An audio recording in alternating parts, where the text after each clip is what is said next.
This week, Pepper and I are in the town of Uralla in the New England region of New South Wales. Good girl. Come here. Come here. Good girl. Sit. Good dog. Stay.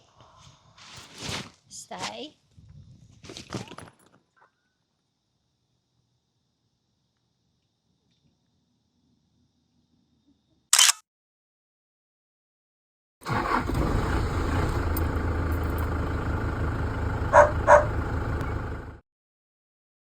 We're staying at the showgrounds in Uralla, and it's a nice spot. There's heaps of space. There's powered sites scattered all over the showgrounds, and you can pretty much choose where you want to park. The amenities are old, but they're spotlessly clean, and the showers are fantastic.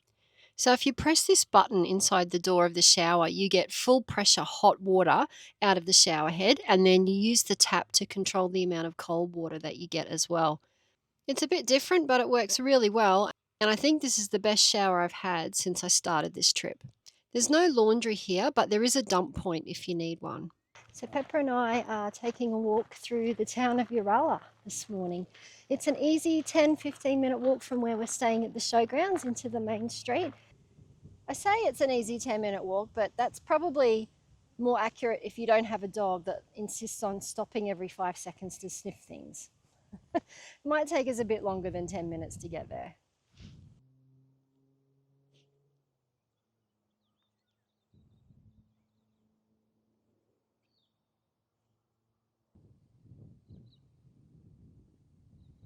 It's actually Christmas Day, and so I'm hoping that there won't be that many people in town. The other day there were people everywhere. It was super busy. But hopefully today, being Christmas, most people will be at home, and it'll be a bit quieter in town and we can have a good look around. There's a lot of beautiful old buildings here in Uralla. You can actually pick up a brochure from the Visitor Information Centre that lists all the heritage buildings and gives you a little bit of information about the history.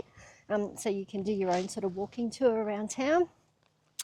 And yeah, there's also a lot of really interesting looking little art galleries and boutique shops that I would just love to have a look in. But of course, I've got Pepper, I can't actually go in, which is a little bit frustrating. But you know, that's just one of the things about traveling solo with a dog, is that there's a lot of places that you just kind of can't go in. The upside is that it's going to save me money because I can't go in there to spend anything. But what we can do is window shopping. So again, if it's quiet in town, I'm hoping to be able to peer into a lot of windows and yeah, just have a look. Just come across this sign, which is really bizarre. So consumption of alcohol prohibited from 2017 to 2021. So I'm not sure why just those 4 years and why this sign is still there when it's now 2025. That's really weird.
town of Uralla are these little fairy doors. They're so cute. I'm not sure what the story behind them is, but we've seen heaps of them. They're on the sides of the shops, on people's fences outside their houses. There's lots of different ones, and they're so cute. It's worth just having a look around and seeing how many you can find. There's a statue of Captain Thunderbolt in the middle of town. Thunderbolt was a famous bushranger in this area. If you're one of our travel buddy or hire members, you'll get to see a video where Pepper and I go searching for Thunderbolt's cave where he hid out from the authorities. We also came across this beautiful mosaic artwork in one of the parks in town. If you're wondering what the numbers are, 2358 is the postcode for Uralla. Yeah, it's a beautiful set of panels with a lot of detail. Really well done.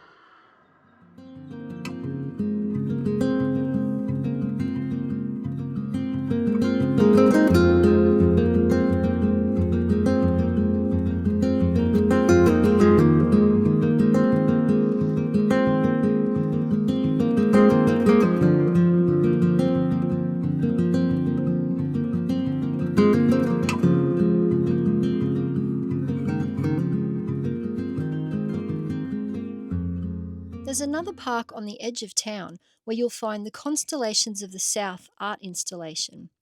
These sculptures represent the artist's interpretation of 8 circumpolar constellations that are visible in Uralla's night sky. There's quite a large off-leash dog area here, but unfortunately it's not fully fenced and it's right beside the highway, so Pepper had to be content with just exploring it on the lead.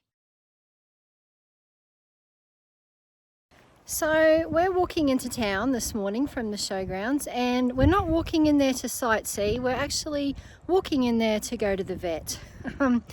One of the realities of traveling with a dog is that sometimes they're going to get sick or injured and have to see a vet. Pepper's totally fine, but she's been licking her butt a lot the last few days. Like it's really bothering her. I can't see anything there. It does look a bit red. It's hard to know if that's because it's inflamed or just because she's been licking it so much. But anyway, I just thought since we were staying here for a week and it's a reasonable sized town, we'd just try and get an appointment with the local vet to get it checked out. And we managed to get an appointment for lunchtime today. And luckily the rain seems to have stopped because it was raining all day yesterday and a bit this morning, but it's stopped for the time being. So we're going to do that this morning and see what the vet has to say. Pepper doesn't know that's where we're going yet. Of course, she just thinks we're going on another interesting walk.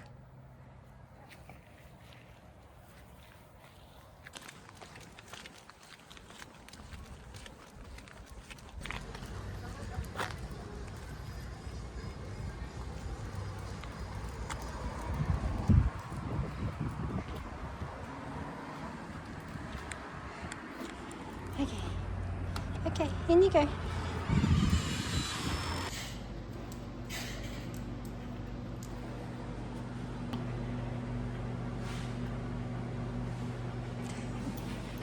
Good girl. Why don't you just sit?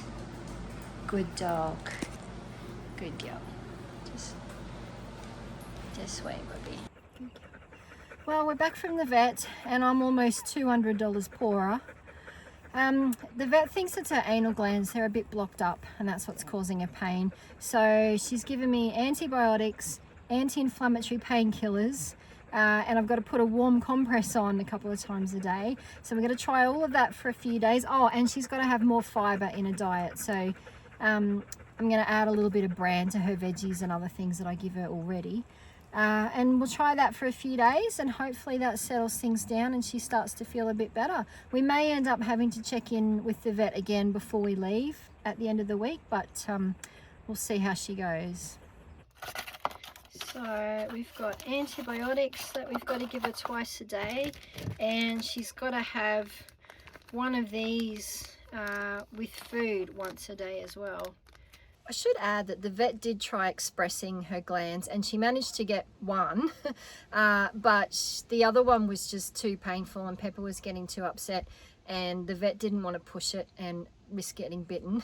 So she gave up on the second one. She doesn't think they're bad enough that she's worried about rupture or anything, so hence why she's just given us the conservative treatment. And yeah, so anyway, we'll try all that and just see how she goes in the next few days. She's a little bit stressed now after being to the vet, so we're just going to hang out in the bus this afternoon and let her relax again, decompress a bit. Good girl. You're a good